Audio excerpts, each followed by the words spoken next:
നമസ്കാരം. ഇന്ന് പറയാൻ ഉദ്ദേശിക്കുന്നത് സെബിയുടെ പുതിയ റൂൾസിനെ കുറിച്ചാണ്. സെബി ഒരു 6 പുതിയ റൂൾ കൊണ്ടുവന്നിട്ടുണ്ട്. അതിന് മെയിനായിട്ടുള്ള കാരണം പറഞ്ഞു കഴിഞ്ഞാൽ ഓപ്ഷൻസ് ആൻഡ് ഫ്യൂച്ചേഴ്സ് ആൻഡ് ഓപ്ഷനിൽ കൂടുതൽ ആൾക്കാർ സ്പെക്കുലേഷൻ ചെയ്ത് ഒരുപാട് പൈസ നഷ്ടമാകുന്നുണ്ട്. അതുകൊണ്ട് തന്നെ ഈ പുതിയ റൂൾസിന് വളരെ പ്രാധാന്യമുണ്ട്. ഈ സെബിയുടെ സർവേയിൽ ലേറ്റസ്റ്റ് സർവേയിൽ പറയുന്നത് 93% ആൾക്കാർക്കും ഓപ്ഷൻസ് ആൻഡ് ഫ്യൂച്ചേഴ്സിൽ സെഗ്മെൻറ്റിൽ നഷ്ടമാണ് സംഭവിക്കുന്നത്. അവരുടെ പൈസ മൊത്തം നഷ്ടമാണ് സംഭവിക്കുന്നത്. വെറും 7% ആൾക്കാർക്ക് മാത്രമേ അതിൻ്റെ ബെനിഫിറ്റ് കിട്ടുന്നുള്ളൂ. ബാക്കി എല്ലാവർക്കും നഷ്ടമാണ് സംഭവിക്കുന്നത്. അതിൽ തന്നെ 75% ആൾക്കാർ 30 വയസ്സിന് ഉള്ളിലുള്ളവരാണ്. അവർക്ക് ആനുവലായിട്ട് ഒരു 5 ലക്ഷം രൂപ ആനുവൽ വരുമാനം ഉള്ള ആൾക്കാരാണ് 75% ആൾക്കാരും. അവരുടെ സേവിങ്ങോ ഇല്ലാതെ എല്ലാം ഈ സ്പെക്കുലേഷനിൽ തന്നെ നഷ്ടമാകുന്നു എന്നുള്ള സർവേയുടെ അടിസ്ഥാനത്തിലാണ് ഇങ്ങനെ സെബി ഒരു പുതിയ റൂൾസ് കൊണ്ടുവരാൻ തീരുമാനിച്ചത്.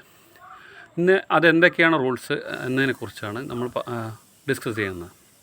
ആദ്യമായി ഒന്നാമത്തെ റൂൾസ് പറയുന്നത് കോൺട്രാക്റ്റ് സൈസ് വലുതാക്കി. അഥവാ നമുക്ക് ആദ്യം ഒരു കോൺട്രാക്റ്റ് സൈസ് പറയുന്നത് 5 to 10 ലക്ഷം രൂപയാണ്.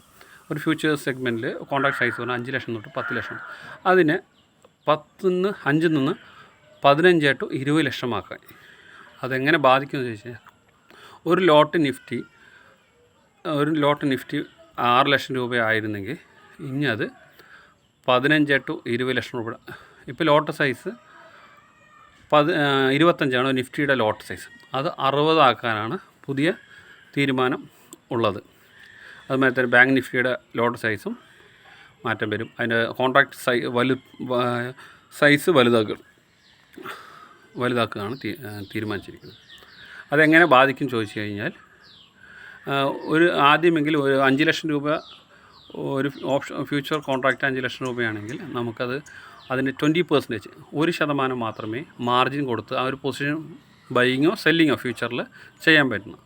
പക്ഷേ ഇനി ആയിക്കഴിഞ്ഞാൽ എന്താവും പറഞ്ഞു കഴിഞ്ഞാൽ 15 ലക്ഷം രൂപ ആകുമ്പോൾ അത് നമ്മൾക്ക് 15 ലക്ഷം രൂപയ്ക്ക് 20% പറഞ്ഞ് 3 ലക്ഷം രൂപ ഇൻവെസ്റ്റ് ചെയ്താൽ മാത്രമേ ഒരു ഫ്യൂച്ചർ കോൺട്രാക്റ്റ് ബൈ ചെയ്യാനോ സെൽ ചെയ്യാനോ പറ്റുള്ളൂ. അപ്പോൾ സാധാരണക്കാരനെ സംബന്ധിച്ചോളം ഈ 1 ലക്ഷം കൊടുക്കുന്ന അവിടെ 3 ലക്ഷം രൂപ കൊടുത്തിട്ട് ഒരു ഫ്യൂച്ചർ കോൺട്രാക്റ്റ് ചെയ്യുക പറഞ്ഞു കഴിഞ്ഞാൽ ഇത്തിരി ബുദ്ധിമുട്ടുള്ള കാര്യമാണ്. വലിയ ക്ലയൻസിന് അഥവാ ഹൈ നെറ്റ്വർത്ത് ഇൻഡിവിജ്വൽസ് HNI ക്ലയൻസിന് ഇത് ബാധിക്കില്ല. അവർക്ക് 20 ലോട്ട് ചെയ്യുന്നവർ അത് 10 ലോട്ടായി ചെയ്യുന്നു മാത്രം. അവർക്ക് ഇത് കൊണ്ട് ഒരു ബാധിക്കുകയോ ചോദിച്ചാൽ ഇല്ല. പക്ഷേ സാധാരണക്കാരനെ സംബന്ധിച്ചോളം ഈ ഒരു തീരുമാനം കുറച്ച് ആൾക്കാരെങ്കിലും ഫ്യൂച്ചർ ട്രേഡിങ്ങിൽ നിന്ന് മാറി നിൽക്കാൻ ഇതൊരു ചാൻസാണ്. പിന്നെ രണ്ടാമതായിട്ട് കൊണ്ടുവന്നിരിക്കുന്നത് നോ കലണ്ടർ സ്പ്രെഡ് ബെനിഫിറ്റ്. ഈ കലണ്ടർ സ്പ്രെഡ് ബെനിഫിറ്റ് എന്ന് പറയുന്നത് ഓൺ എക്സ്പയറി ഡേറ്റ്, അഥവാ no calendar benefit on expiry date. അതുകൊണ്ട് ഉദ്ദേശിക്കുന്നത് ഈ കലണ്ടർ സ്പ്രെഡ് ഫ്യൂച്ചേഴ്സിൽ ആൾക്കാർ ഓപ്ഷൻസിൽ കൂടുതൽ ആൾക്കാർ ചെയ്യാറുണ്ട്. അതെങ്ങനെ ചെയ്യുക പറഞ്ഞു കഴിഞ്ഞാൽ ഒരു ജനുവരി കോൺട്രാക്റ്റിൽ ബൈയിങ്ങോ അല്ലെങ്കിൽ സെല്ലിങ്ങോ ചെയ്തിട്ട് ഫെബ്രുവരി കോൺട്രാക്റ്റിൽ അതിൻ്റെ ഓപ്പോസിറ്റ് ഡയറക്ഷൻ ചെയ്യുക. അതായത് ജനുവരി കോൺട്രാക്റ്റിൽ ഒരു ബൈയിങ് എടുക്കുകയാണെങ്കിൽ ഒരു കോൾ ഓപ്ഷൻ ബൈ ചെയ്തിട്ട് ഫെബ്രുവരി കോൺട്രാക്റ്റ് ആ കോൾ ഓപ്ഷൻ അതേ സ്ട്രൈക്ക് പ്രൈസുള്ള കോൾ ഓപ്ഷൻ സെല്ല് ചെയ്യും. അങ്ങനെ ചെയ്യുമ്പോൾ എന്താ ഗുണം പറഞ്ഞു കഴിഞ്ഞാൽ ഹെഡ്ജ് ചെയ്ത പോലെയാവും. അതിൻ്റെ ബെനിഫിറ്റ് എന്ന് പറഞ്ഞു കഴിഞ്ഞാൽ അവർക്ക് 1 ലക്ഷം രൂപയാണെങ്കിൽ മാർജിനെങ്കിൽ ഇങ്ങനെ ചെയ്യുമ്പോൾ 50,000 രൂപ കൊടുത്താൽ മതി. ഈ ഒരു കലണ്ടർ സ്പ്രെഡിനെയാണ് സെബി ഈ എക്സ്പയറി ഡേറ്റിൽ കലണ്ടർ സ്പ്രെഡ് ചെയ്യുന്നതിന് ഈ 50,000 കൊടുക്കുന്നതിന് പകരം ഇനി 1 ലക്ഷം രൂപ തന്നെ കൊടുത്തിട്ട് ചെയ്യണം. അത് ആ ഒരു ബെനിഫിറ്റ് എടുത്തു കളഞ്ഞു സെബി. മൂന്നാമതായി പറയുകയാണെങ്കിൽ വീക്ക്ലി എക്സ്പയറി ഉണ്ട്. വീക്ക്ലി എക്സ്പയറി പറയുമ്പോൾ എല്ലാ ആഴ്ചയിലും എല്ലാ ദിവസവും തന്നെ ഇപ്പോൾ നിലവിൽ NSEയിൽ 4 ദിവസവും എക്സ്പയറി വരുന്നുണ്ട്. മിഡ് ക്യാപ് ഇൻഡെക്സിൻ്റെ ഫ്യൂച്ചർ എക്സ്പയറി തിങ്കളാഴ്ച, ചൊവ്വാഴ്ചയാണെങ്കിൽ ഫിൻ നിഫ്റ്റിയുടെ എക്സ്പയറി ചൊവ്വാഴ്ച, ബുധനാഴ്ചയാണ് ബാങ്ക് നിഫ്റ്റിയുടെ എക്സ്പയറി ബുധനാഴ്ച, വ്യാഴാഴ്ചയാണെങ്കിൽ നിഫ്റ്റി 50യുടെ എക്സ്പയറി വ്യാഴാഴ്ച. ഇങ്ങനെ 4 ദിവസവും എക്സ്പയറിയാണ്. വെള്ളിയാഴ്ചയാണെങ്കിൽ നമ്മുടെ BSE സെൻസസിൻ്റെ എക്സ്പയറിയാണ്, ഫ്യൂച്ചർ കോൺട്രാക്റ്റ് എക്സ്പയറിയാണ്. അപ്പോൾ എല്ലാ ദിവസവും എക്സ്പയറി ഉള്ളതുകൊണ്ട് മാർക്കറ്റ് എപ്പോഴും വോളറ്റാലിറ്റി ഉണ്ട്.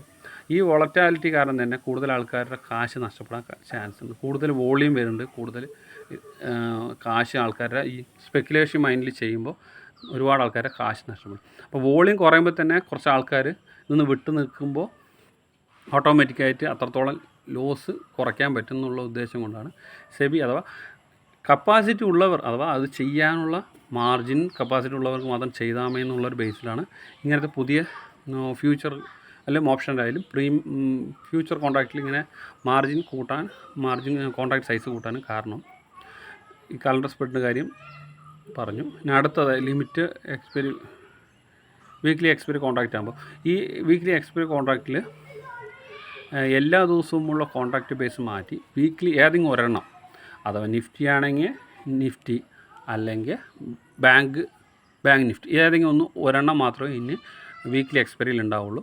ബാക്കിയുള്ള മിഡ് ക്യാപ്പ് ഇൻഡെക്സിൻ്റെ ആയിക്കോട്ടെ ഫിൻ നിഫ്റ്റി ആയിക്കോട്ടെ ഇത് മന്ത്ലി ബേസ് ആവും. ഈ വീക്ക്ലി എക്സ്പയറി ഒന്നില്ല ബാങ്ക് നിഫ്റ്റി അല്ലെങ്കിൽ നിഫ്റ്റി 50യുടെ ഫ്യൂച്ചർ മാത്രമേ എക്സ്പയറി ആയിട്ട് ഉണ്ടാവുള്ളൂ. ഇന്നൊരു സെബിയുടെ അടുത്ത റൂൾസ് എന്താ പറയുന്നത് additional margin on expiry date. Additional margin on expiry date എന്ന് ഉദ്ദേശിക്കുന്നത് ഈ ഫ്യൂച്ചറിൽ പുട്ട് ഓപ്ഷൻ ചെയ്യുന്നവർ ഫ്യൂച്ചർ കോൺട്രാക്റ്റിൽ പുട്ടോ അത് സെല്ല് ചെയ്യുന്നവർക്ക് മാർജിൻ ഉണ്ട്. ആ മാർജിൻ്റെ 2% എക്സ്പയറി ദിവസം ചെയ്യുകയാണെങ്കിൽ 1 ലക്ഷം രൂപ കൊടുത്തിട്ടാണ് ഒരു പുട്ട് ഓപ്ഷൻ സെല്ല് ചെയ്യുമെങ്കിൽ ആ എക്സ്പയറി ദിവസം ചെയ്യുകയാണെങ്കിൽ 2% കൂടുതൽ അതാ 2% 1,02,000 രൂപ. അത് വലിയൊരു ഇത്രയും ചെയ്യുന്നവർക്ക് അത് വലിയ ബാധിക്കുമെന്ന് വെച്ചാൽ അത് ബാധിക്കില്ല. എന്നാലും അതൊരു നിയമമായിട്ട് റൂൾസായിട്ട് കൊണ്ടുവന്നിട്ടുണ്ട്. അടുത്തായി പറയുന്നത് upfront collection of premium buying option. Upfront collection of premium buying option ഉദ്ദേശിക്കുന്നത് ഒരു ഓപ്ഷൻ ബൈ ചെയ്യുകയാണെങ്കിൽ അത് നമ്മൾ സാധാരണ ഒരു 10 ലോട്ട് ബൈ ചെയ്യുകയാണെങ്കിൽ ഒരു ലോട്ടിന് 10,000 രൂപയാണ് ബൈ ചെയ്യണം. അപ്പോൾ 10 ലോട്ട് ബൈ ചെയ്യാൻ 1 ലക്ഷം രൂപ ഈടാക്കും. പക്ഷേ ചില ബ്രോക്കിംഗ് ഫേം 50,000 രൂപ മാത്രമേ ഓപ്ഷൻ മേടിക്കാറുള്ളൂ. ബാക്കി ലിവറേജ് കൊടുക്കും. ഇനി അങ്ങനെ പറ്റില്ല. 1 ലക്ഷം രൂപയ്ക്ക് ഓപ്ഷൻ ചെയ്യുകയാണെങ്കിൽ 1 ലക്ഷം രൂപയും അവിടെ കെട്ടിവെക്കണം. പുതിയ റൂൾസ് പ്രകാരം ആ 1 ലക്ഷം രൂപ ഉണ്ടെങ്കിൽ മാത്രമേ 1 ലക്ഷം രൂപയുടെ ഓപ്ഷൻ ബൈ ചെയ്യാൻ പറ്റുള്ളൂ. 50,000 രൂപ കൊടുത്ത് 1 ലക്ഷം രൂപയുടെ ഓപ്ഷൻ ബൈ ചെയ്യാൻ പറ്റില്ല. അതാണ് സെബിയുടെ പുതിയ റൂൾസിൽ പറയുന്നത്. ഇൻട്രാഡേ അത് പിന്നെ അടുത്ത പോയിൻ്റായി പറയുന്നത് ഇൻട്രാഡേ മോണിറ്ററി പൊസിഷൻ ലിമിറ്റ് അഥവാ ഇൻട്രാഡേ മോണിറ്ററി പൊസിഷൻ ലിമിറ്റ് എന്ന് ഉദ്ദേശിക്കുന്നത് എല്ലാ പൊസിഷനും ഡെയിലി ബേസിസ് വൈകുന്നേരങ്ങളാണ് പൊസിഷൻ മോണിറ്റർ ചെയ്യാറുള്ളത്. പക്ഷേ ഇനി മൾട്ടി ടൈം ഒന്നിൽ കൂടുതൽ പ്രാവശ്യം നമ്മുടെ പൊസിഷൻ മോണിറ്റർ ചെയ്യുന്നതാണ് സെബിയുടെ പുതിയ റൂൾസ് പ്രകാരം ഉള്ളത്. ഇത്രയൊക്കെയാണ് ഈ സെബിയുടെ ഈ പുതിയ റൂൾസിൽ ഉള്ളത്. ഇതിൻ്റെ ബെനിഫിറ്റ് എന്ന് ഉദ്ദേശിക്കുന്നത് കൂടുതൽ ആൾക്കാർ ഇത് ഫ്യൂച്ചേഴ്സിൻ്റെ ഓപ്ഷൻ ചെയ്തിട്ട് കാശ് കളയാതിരിക്കട്ടെ എന്നൊരു ഉദ്ദേശം കൊണ്ടാണ് ഇത് കൊണ്ടുവരുന്നത്. ഇത് എത്രത്തോളം വർക്കാവുമെന്ന് അറിയില്ല. എന്നാലും കുറച്ച് ആൾക്കാരെങ്കിലും അങ്ങനെ ചെയ്യില്ല, മാറി നിൽക്കുന്നു വിശ്വസിക്കുന്നു. ഓപ്ഷൻ ഫ്യൂച്ചേഴ്സ് അധികം ചെയ്യാതിരിക്കണതാണ് നല്ലത്. അത് അറിഞ്ഞ് നന്നായി പഠിച്ച് ചെയ്യുന്നതാണ് നല്ലത്. പക്ഷേ 93% ആൾക്കാരും ലോസ് സംഭവിക്കുന്ന ഒരു സെഗ്മെൻറ്റിലേക്ക് എന്തിനാണ് കൊണ്ട് പൈസ ഇട്ട് നമ്മൾ അതിലേക്ക് പോയി ചാടണമെന്ന് നമ്മൾ ആലോചിക്കും. ഒരു 7% ആൾക്കാർ അതിൽ ലാഭം ഉണ്ടാക്കുന്നുള്ള സെബിയുടെ സർവേ തന്നെ പറയുന്നുണ്ട്. ഈ 7% ആൾക്കാരാവാൻ വേണ്ടിയിട്ട് എല്ലാവരും ലക്ഷക്കണക്കിന് രൂപ കൊണ്ടിട്ടിട്ട് ഉള്ളത് കാശൊക്കെ നശിപ്പിച്ച് നല്ല അധ്വാനിച്ച് ഉണ്ടാക്കിയ പൈസനെ കൊണ്ട് ഇട്ടിട്ട് നശിപ്പിക്കണോ വേണ്ടയോ എന്ന് നിങ്ങൾ ആലോചിക്കുക. Maximum options and future segment ചെയ്യാതിരിക്കുക. ക്യാഷ് ഇക്വിറ്റി മാർക്കറ്റിൽ മാക്സിമം നോക്കി നല്ല ഷെയറുകൾ ബ്ലൂ ചിപ്പ് കമ്പനികളോ മിഡ് ക്യാപ്പിൽ തന്നെ നല്ല കമ്പനികളോ സെലക്ട് ചെയ്ത് നമ്മൾ ഭക്ഷണം കഴിക്കണ പോലെയോ അല്ലെങ്കിൽ രാവിലത്തെ ബ്രേക്ക്ഫാസ്റ്റിന് ചിലവാക്കുന്ന പൈസ പോലെയോ അല്ലെങ്കിൽ ലഞ്ച് സമയത്ത് ഭക്ഷണം ചിലവാക്കുന്ന ഒരു സിനിമ കാണാൻ പോകുന്ന പൈസ ചിലവാക്കണ പോലെ ചെറിയ രീതിയിലുള്ള പൈസ മുടക്കി കുറച്ചായിട്ട് ഷെയർ വാങ്ങിക്കഴിഞ്ഞ് കഴിഞ്ഞാൽ അതൊരു നിശ്ചിത സമയത്തിന് നല്ല ഗ്രോത്തും നല്ല വളർച്ച ഉണ്ടാവും. അപ്പോൾ അതുകൊണ്ട് നിങ്ങളെല്ലാവരും അങ്ങനെ ചെയ്യണം എന്നാണ് എൻ്റെ ഒരു വിഷൻ, എൻ്റെ ഒരു കാഴ്ചപ്പാടിൽ അങ്ങനെ ചെയ്യുന്നതാണ് നല്ലത്. അല്ലാതെ ഫ്യൂച്ചർ ഓപ്ഷൻ സെഗ്മെൻറ്റിൽ ഒന്നിച്ചും കൊണ്ട് പൈസ ഇട്ടിട്ട് അതിൽ കൊണ്ട് അധ്വാനിച്ച പൈസ മൊത്തം കളയണ്ട എന്നാണ് എൻ്റെ ഒരു ആഗ്രഹം. ഈ വീഡിയോ നിങ്ങൾക്ക് ഇഷ്ടപ്പെട്ടെങ്കിൽ ലൈക്ക് അടിക്കാൻ മറക്കരുത്. ഇത് മറ്റുള്ളവർക്ക് ഉപകാരപ്രദമായി നിങ്ങളുടെ ഫ്രണ്ട്സിനും ഫാമിലിക്ക് ഷെയർ ചെയ്യുക. നിങ്ങൾ ഈ ചാനൽ ആദ്യമായിട്ട് കാണുന്നെങ്കിൽ സബ്സ്ക്രൈബ് ചെയ്യാൻ മറക്കരുത്. Thank you for watching.